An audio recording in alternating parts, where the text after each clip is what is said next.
Hello and welcome to Golden Compass with Manisha Gupta. Today we are going to be analyzing the performance of gold versus other asset classes with none other than Vikram Dhawan, who's from Nippon India Mutual Fund. Vikram, hi, good to have you on the series. And clearly, the gold prices vis-a-vis other asset classes is a debate that we've had for years raging. But this year, gold hasn't really performed so well versus other asset classes. And even as there's a war raging, there's a recession fear. Would you say it is about the strong US dollar and the interest rate hikes that clearly have negated that? Thank you very much for inviting me on your show, Manisha. Uh, Gold has gone up by almost about 70-80% in the past 5 years and almost doubled from the lows of 2016. But despite that, it still remains undervalued. I mean, if you look at the undervalued against most frontline assets like equity or even frontline commodities like energy or select base metals. I mean, only exception may be steel or silver, which are even more undervalued at this point of time. And this is based on the past 5 to 10 year historic performances of all the commodity and other asset classes. To understand why this underperformance has occurred, we'll have to go back a few years. The gold bull run started somewhere in 2016, and the rally from 2017 to 19 was, driven by central bank buying, in which was led by the Russian and the Chinese central banks for obvious strategic reasons. 2020 rally was almost entirely driven by investment flows, or what we may call as the pandemic hedge. Now, just to appreciate the scale of flows which happened in 2020 in gold ETF itself. I mean, this excludes coins and bars and other form of golds like derivatives.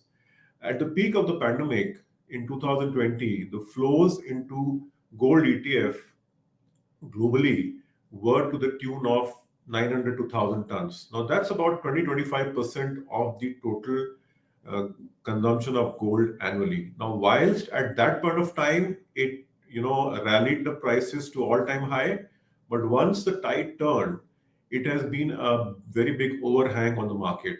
My sense is that almost bulk of that, and obviously the unwinding of the pandemic hedge has resulted in a cap on the gold prices. But my sense is again, these figures are very tough and impossible to analyze. But I think my sense is that bulk of the pandemic hedge unwinding is in the rear view mirror, and because of the unwinding of the pandemic hedge, which as I mentioned was colossal by any standard, because of this unwinding, it has obscured the inflation hedge or the inflation trade in gold. But this year, despite the outflows continuing to happening on account of the pandemic hedge, the net flows year till date have turned positive. There is also a geographical dichotomy over here. We have seen lot more outflows of the so-called pandemic hedge happening from North America, whilst the rest of the world appears to be slightly more friendly towards gold. And I think once this outflow abates, once the inflation hedge, the flows on account of inflation hedge and diversification sort of outnumber and outgun the pandemic hedge unwinding, it's going to be a very strong tailwind for gold. Now, just to clarify, on a longer term basis, the investment flows don't affect the trajectory of the gold prices because eventually the fundamentals take hold. But what really happens is that since the investment flows tend to be concentrated over a smaller period of time, they tend to amplify the swing or the price swings. So whilst a similar change in a central bank buying or physical demand may not have that kind of an amplification on the price because it is staggered over the year, whereas the flows may be focused or concentrated on few months.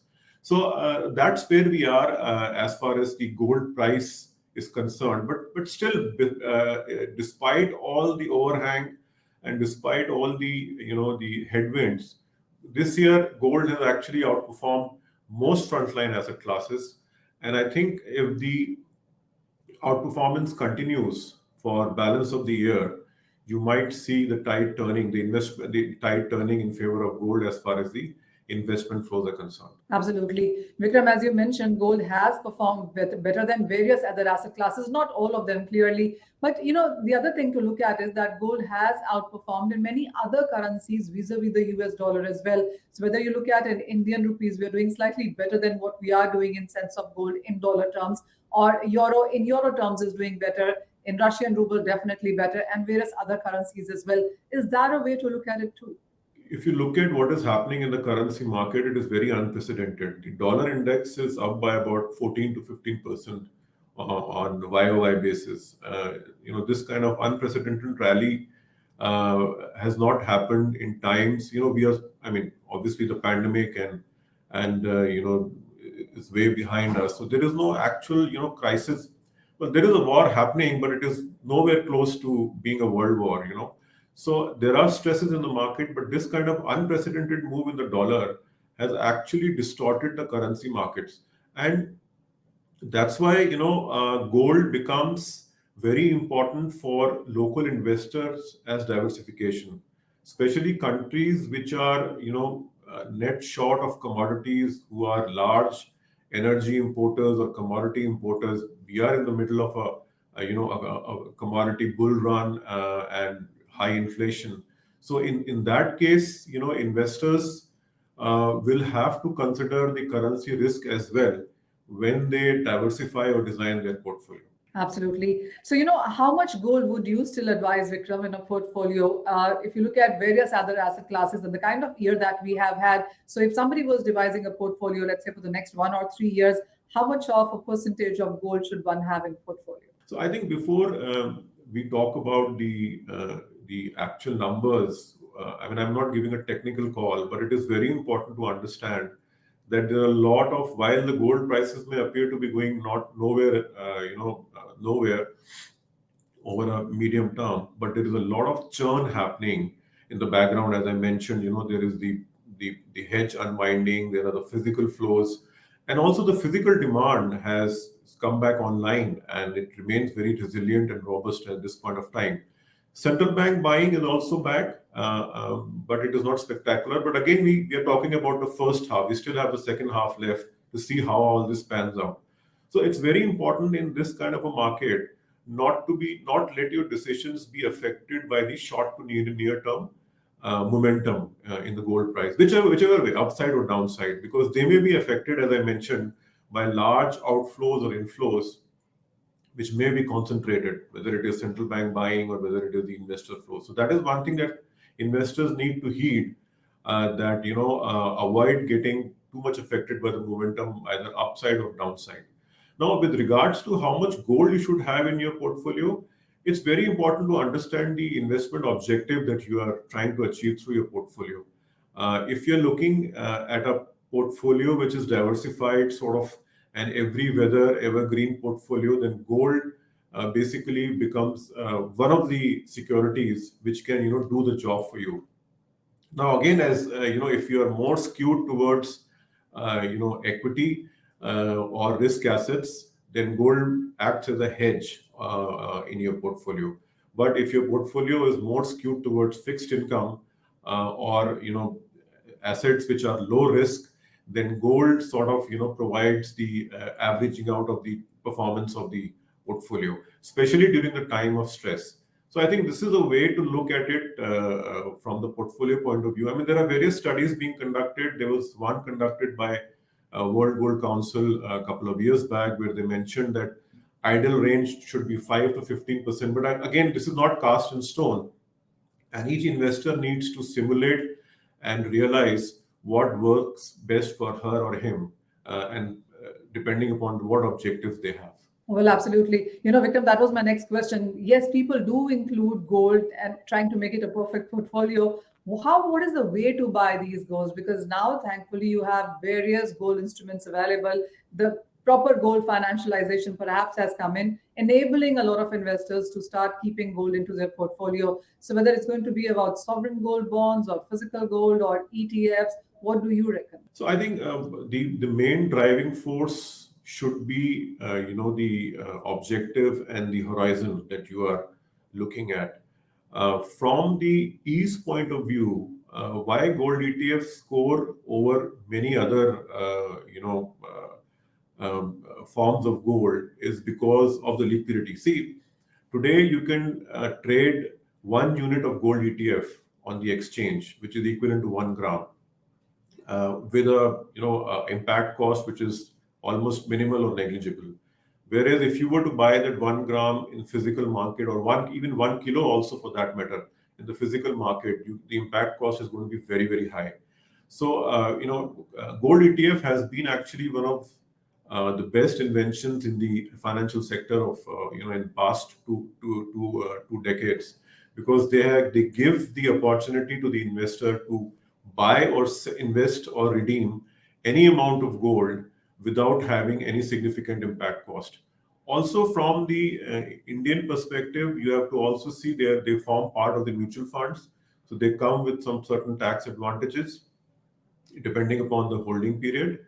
And last but not the least, you have to see which instrument is regulated and which instrument is backed by 100% physical gold. Because at the end of the day, if you're buying gold ETF, it is 100% backed by physical gold, and as per the current regulations, it has to be LBMA good delivery. So when you're buying an ETF, you are actually getting a stake in physical gold, and high quality physical gold, and the liquidity and the depth of the market is there for you to see. All right, Vikram, I'm going to wind it down with one final question. So since we are analyzing the performance of gold versus other asset classes, how would you rank gold, rate gold as a part of portfolio, and how would you also rank gold vis-a-vis the other asset classes? So I think gold historically has been a good diversifier, because it has its own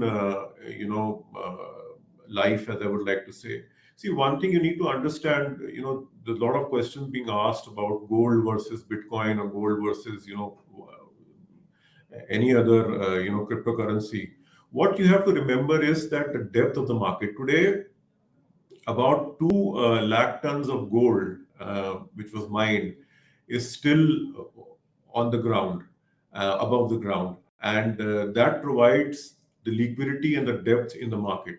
Secondly, the gold market is patronized by large banks and central banks and large institutions. Gold, as you can imagine, is expensive, so it attracts, or it sort of you need to be of certain size to be an important player in this market.